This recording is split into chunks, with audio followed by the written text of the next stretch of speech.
So I'm Brian Bowman, and I'm here at Lumsden with Brandy Moore, and we're talking about your upcoming event here on the 13th at the Muziek Gallery in Lumsden. Right, yes. What have you been doing lately, Brandy? Well, I've been made a big decision lately to leave my recent day job. Have had many of those over the years, but doing that to get right back to music full time again. So that's kind of the latest thing happening for me. Just gigging lots and looking forward to the show with Arnie here, Arnie Davis, as you said, on the 13th. And we've just been rehearsing this afternoon, just getting ready for the show. What sort of material can people look forward to hearing? Oh, we're going to be doing a wide variety, a lot of soulful stuff, old tunes that I've been writing. We're going to have guitar and piano and harmonies, and it's going to be a lot of fun.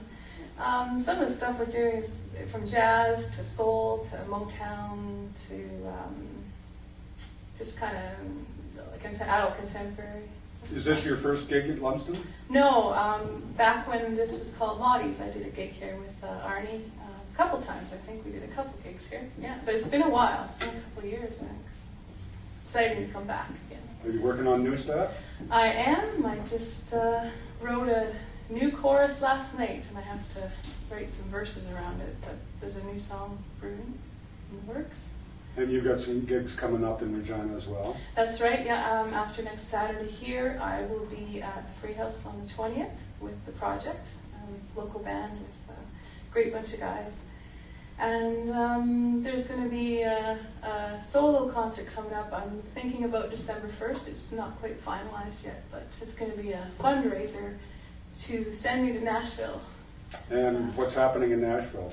Well, last summer I was asked to do some backup vocals at the Craven in the VIP tent, and I met a man from Nashville who was playing keys. His name's Eric, and we kind of jammed after we rehearsed for a while. I could hear that there was some rhythm and blues flavors in his playing, so I went and talked to him and chatted about music. I sang with him a little bit. He gave me his card, and about a month ago I emailed him saying I was interested in coming down, and he's emailed me back. We're going to set up something right after Christmas, probably like January 2nd for a week. I haven't booked the flight yet, but it's coming.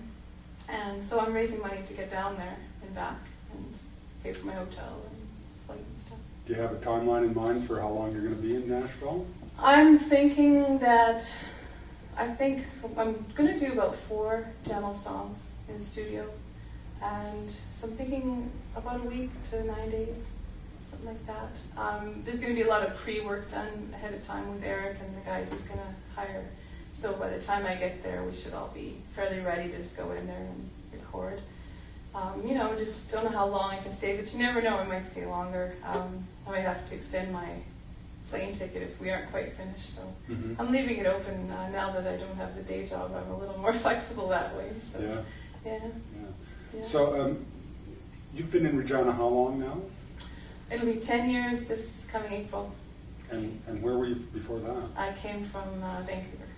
And were you playing and singing there too? Yes, I was, yeah. How did that go? Good. I was doing chapters, bookstores. There's 6 in the Lower Mainland, so I was doing that circuit and playing in bands. So I was doing solo stuff and band work. I was teaching vocal lessons. And, just doing the same things I do here, pretty much. You're teaching here as well? Yeah, I do vocal coaching and guitar. And guitar? Yeah. In Regina? Yeah, in my house, yeah.